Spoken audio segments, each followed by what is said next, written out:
ഇപ്പോൾ അഡ്വക്കേറ്റ് ബേസിൽ ജോൺ കൂടിയുണ്ട്. അഡ്വക്കേറ്റ് ബേസിൽ ജോൺ, ഇപ്പോൾ നമുക്കറിയാം ഇത്തരം ഒരു മൂവ്മെന്റ് ഇതിനു മുമ്പ് നമുക്ക് ഓർത്തെടുക്കാൻ പറ്റുന്നത് അണ്ണാ ഹസാരെയുടെ പ്രതിഷേധമായിരുന്നു. അന്ന്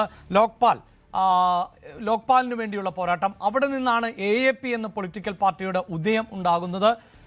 അതായത് ഇതിനോട് തന്നെ ചേർത്ത് വെക്കാവുന്ന മറ്റൊന്നാണ് ഇപ്പോൾ റെബിൻ തന്നെ പറഞ്ഞു വെച്ച തമിഴ്നാട്ടിലെ TVKയുടെ വരവ്. അപ്പോൾ ഇന്ത്യയുടെ ഒരു രാഷ്ട്രീയം അതൊരു സാമ്പ്രദായിക രീതിയിൽ ഇങ്ങനെ മുന്നോട്ട് പോകുന്നു എന്നത് നമുക്കറിയാൻ സാധിക്കും. പക്ഷേ അവിടെയും ചില മൂവ്മെൻറ്റുകൾക്ക് സാധ്യതയുണ്ട്.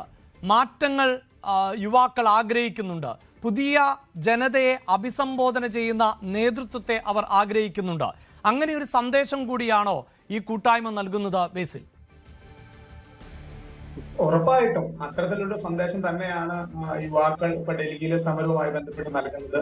അതിനേക്കാൾ എല്ലാം ഉപരി ഞാനിതിനെ കാണുന്നത്, ഇത് ശരിക്കും ഈ കഴിഞ്ഞ ഒരു പതിറ്റാണ്ടായി, ഒരു 10 വർഷത്തിലേറെയായി ഈ ഇന്ത്യ രാജ്യത്തെ യുവാക്കൾ അനുഭവിക്കുന്ന അസ്വസ്ഥത, അല്ലെങ്കിൽ ഈ നാട്ടിലെ യുവാക്കൾ എത്രത്തോളം അസ്വസ്ഥരാണ് എന്ന് കാണിക്കുന്നതാണ് ഈ പ്രതിഷേധം. കാരണം ഈ തെരഞ്ഞെടുപ്പ് ഇപ്പൊ ഈ ഇതുമായി ബന്ധപ്പെട്ടുകൊണ്ട്, ഇപ്പൊ നീറ്റ് ക്രമക്കേടുമായി ബന്ധപ്പെട്ടുകൊണ്ടാണ് ഇവിടെ ഈ സമരം നടക്കുന്നത്. അതുമായി ബന്ധപ്പെട്ടുകൊണ്ട് മാത്രമല്ല, ഈ ഇന്ത്യയിലെ മുഴുവൻ സംസ്ഥാനങ്ങളിൽ നിന്നും സമരം വ്യാപിച്ചുകൊണ്ട് അവിടുന്ന് പല സംസ്ഥാനങ്ങളിൽ നിന്നും ആളുകൾ ഡൽഹിയിലേക്ക് എത്തിക്കൊണ്ടിരിക്കുകയാണ്. അപ്പോൾ അവര് എത്രത്തോളം, അതായത് രാഷ്ട്രീയ പാർട്ടികളുടെ പിന്തുണ ഇല്ലാതെയാണെങ്കിൽ കൂടി സമരം ആരംഭിച്ചു. ഈ സമരം ഇന്ത്യയിലെ യുവാക്കൾ മാത്രമല്ല സാധാരണക്കാരായ ജനങ്ങൾ ഏറ്റെടുക്കുകയാണ്. അപ്പോൾ പലപ്പോഴും BJP ഈ സമരവും തുടക്കത്തിൽ ഈ സമരത്തെ പറ്റി പറഞ്ഞ എന്തായിരുന്നു, ആദ്യം പറഞ്ഞു രാജ്യദ്രോഹികളാണ് ഈ സമരത്തിന് വേണ്ടി വന്നിരിക്കുന്നതെന്ന് പറഞ്ഞു. അതിനുശേഷം അതേശാതെ വന്നപ്പോൾ ടെററിസ്റ്റുകളാണ്, തീവ്രവാദികളാണ് സമരം നടത്തുന്നതെന്ന് പറഞ്ഞു. അതിനുശേഷം പറഞ്ഞു കഴിഞ്ഞ ദിവസങ്ങളിലൊക്കെ പാകിസ്ഥാന്റെയും അമേരിക്കയുടെയും ഒക്കെ സപ്പോർട്ട് കൊണ്ടാണ് ഈ സമരം നടത്തുന്നതെന്ന് പറഞ്ഞു. അങ്ങനെ എല്ലാ രീതിയിലും ഈ സമരത്തെ ഏതെല്ലാം രീതിയിലാണോ മാറ്റിവിടാൻ ശ്രമിക്കുന്നത്, അല്ലെങ്കിൽ അവരുടെ ഉദ്ദേശശുദ്ധിയെ കളങ്കപ്പെടുത്തുവാൻ വേണ്ടിയുള്ള ശ്രമങ്ങൾ പലതും നടന്നു. പക്ഷെ അതൊന്നും ഏൽക്കാതെ വന്നപ്പോൾ ഈ ജനങ്ങൾ, അല്ലെങ്കിൽ സാധാരണക്കാരായ ജനങ്ങളും യുവാക്കളും വിദ്യാർത്ഥികളും ഈ സമരത്തെ അനുകൂലിച്ചുകൊണ്ട് അവരുടെ സ്വന്തം വിഷയമായി ഏറ്റെടുത്തുകൊണ്ട്, രാജ്യത്തിന്റെ വിഷയമായി ഏറ്റെടുത്തുകൊണ്ട് മുൻപോട്ട് വന്നപ്പോൾ മാത്രമാണ് കേന്ദ്ര സർക്കാർ ഈ സമരത്തിൽ ശക്തി തിരിച്ചറിയുന്നത്. അപ്പോൾ അത്തരത്തിൽ കേന്ദ്ര സർക്കാർ ഇപ്പോഴും പല രീതിയിൽ അടിച്ചമർത്താൻ ശ്രമിക്കുന്നു. പക്ഷെ ജനം മുഴുവൻ, ഇന്ത്യയിലെ പ്രതിപക്ഷ പാർട്ടികൾ മുഴുവൻ അവർക്ക് സപ്പോർട്ട് കൊടുത്തപ്പോഴാണ് ഇത് നരേന്ദ്രമോദിയും അതുപോലെ തന്നെ BJP ഗവൺമെന്റും മുൻകാല സമരങ്ങളെയും മുൻകാല രീതികളെയും ഒക്കെ അടിച്ചമർത്തിയ പോലെ, അല്ലെങ്കിൽ അവരെ വിലക്കെടുത്ത പോലെ ഇത് നടക്കില്ല എന്ന് തോന്നൽ വന്നപ്പോഴാണ് ഈ ചർച്ചയുമായി മുൻപോട്ട് വന്നത്. അപ്പോൾ ഏറ്റവും പ്രധാനം ഞാൻ ആദ്യം സൂചിപ്പിച്ചതുപോലെ തന്നെ ഇന്ത്യയിലെ യുവാക്കൾ, അല്ലെങ്കിൽ സാധാരണക്കാർ, വിദ്യാർത്ഥികൾ എത്രത്തോളം അസ്വസ്ഥരാണ് എന്ന് കാണിക്കുന്നതാണ് ഡൽഹിയിലെ ഈ സമരം. കാരണം അവർ അത്രത്തോളം ഈ പറഞ്ഞ അസ്വസ്ഥരായിരിക്കുന്നതുകൊണ്ടാണ് ഈ സമരത്തിലേക്ക് ഇത്രയും തീവ്രമായി ആളുകൾ കടന്നു വന്നുകൊണ്ടിരിക്കുന്നത്.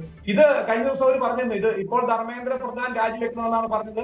അതല്ല എങ്കിൽ ഒരുപക്ഷെ പ്രധാനമന്ത്രി വരെ രാജിവെക്കേണ്ട അവസ്ഥയിലേക്ക് എത്തും എന്നാണ് പറയുന്നത്. കാരണം അവരുടെ ഉള്ളിലെല്ലാം കഴിഞ്ഞ കുറെ നാളുകളായി ഈ രാജ്യത്ത് നടക്കുന്ന, അല്ലെങ്കിൽ അടിച്ചമർത്തിക്കൊണ്ട് നടക്കുന്ന അഴിമതിയും, അല്ലെങ്കിൽ മറ്റു രീതിയിൽ സാധാരണക്കാരായ ജനങ്ങൾക്ക് ജീവിക്കാൻ കഴിയാത്ത ഒരു സാഹചര്യവും എല്ലാം അവർ തിരിച്ചറിയുന്നുണ്ട്. യുവാക്കൾ അല്ലെങ്കിൽ വിദ്യാർത്ഥികൾ ഇതിനെ ശ്രദ്ധിക്കുന്നില്ല എന്ന് പറഞ്ഞാൽ കൂടിയും,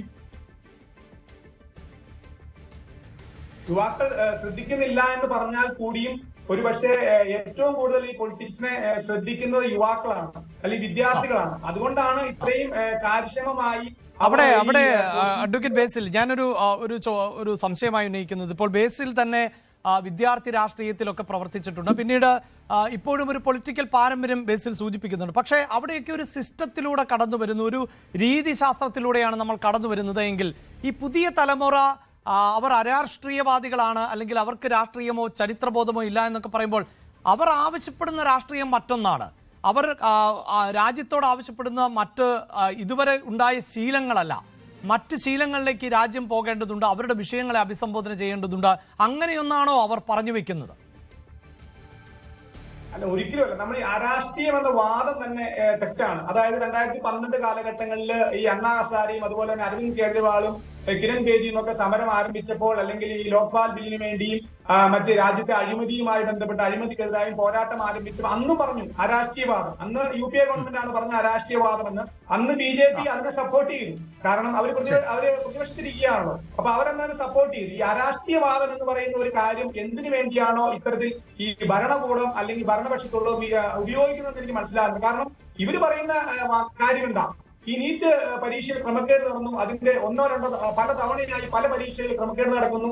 രാജ്യത്തെ 22 ലക്ഷത്തോളം വിദ്യാർത്ഥികൾ എഴുതിയ പരീക്ഷയിൽ തുടർച്ചയായ ക്രമക്കേടുകൾ നടക്കുന്നു. അപ്പോൾ അതിന് ഉത്തരവാദി എന്ന് പറയുന്നത് ഏറ്റവും തലപ്പത്ത് വരുന്ന കേന്ദ്ര വിദ്യാഭ്യാസ മന്ത്രിയാണ്.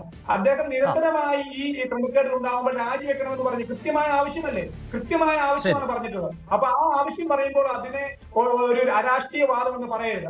ഈ ഇന്നത്തെ യുവജനത അവരെ സംബന്ധിച്ചോളം എനിക്ക് തോന്നുന്നു രാഷ്ട്രീയത്തിന് അതീതമായി ഈ ഇത്തരത്തിൽ ക്രമക്കേടുകളെ പറ്റിയോ അഴിമതിയെ പറ്റിയോ പ്രതികരിക്കുവാൻ വേണ്ടി വെമ്പൽ കൊള്ളുന്ന ഒരു സമൂഹമാണ് ഇന്നത്തെ യുവജനത. പക്ഷെ അവർക്ക് അതിനൊരു പ്ലാറ്റ്ഫോം കിട്ടാൻ വേണ്ടിയാണ് വിഷമിച്ചിരുന്നത്. ഇപ്പോൾ ഒരു പ്ലാറ്റ്ഫോം ഡൽഹിയിൽ കിട്ടി. ആ പ്ലാറ്റ്ഫോം കിട്ടിയപ്പോൾ അവരുടെ ഉള്ളിലെ ഫ്രസ്ട്രേഷൻ, അതായത് അവർ ആഗ്രഹിക്കുന്ന തരത്തിൽ ഈ രാജ്യം വരണം, അല്ലെങ്കിൽ അവർ ആഗ്രഹിക്കുന്ന പോലെ ഈ രാജ്യത്ത് അഴിമതി ഇല്ലാതെ, വർഗീയത ഇല്ലാതെ, അല്ലെങ്കിൽ ക്രമക്കേടുകൾ ഇല്ലാതെ രാജ്യം മുൻപോട്ട് പോകണമെന്ന് ആഗ്രഹിക്കുന്ന ഒരു യുവജനതയാണ് കടന്നു വന്നിരിക്കുന്നത്.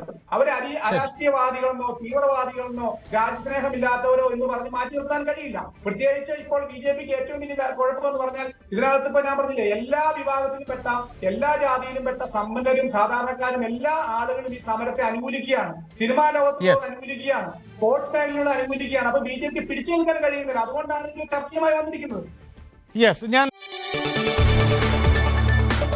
കൂടുതൽ വാർത്തകൾക്ക് News 18 Keralam YouTube channel subscribe ചെയ്യുക.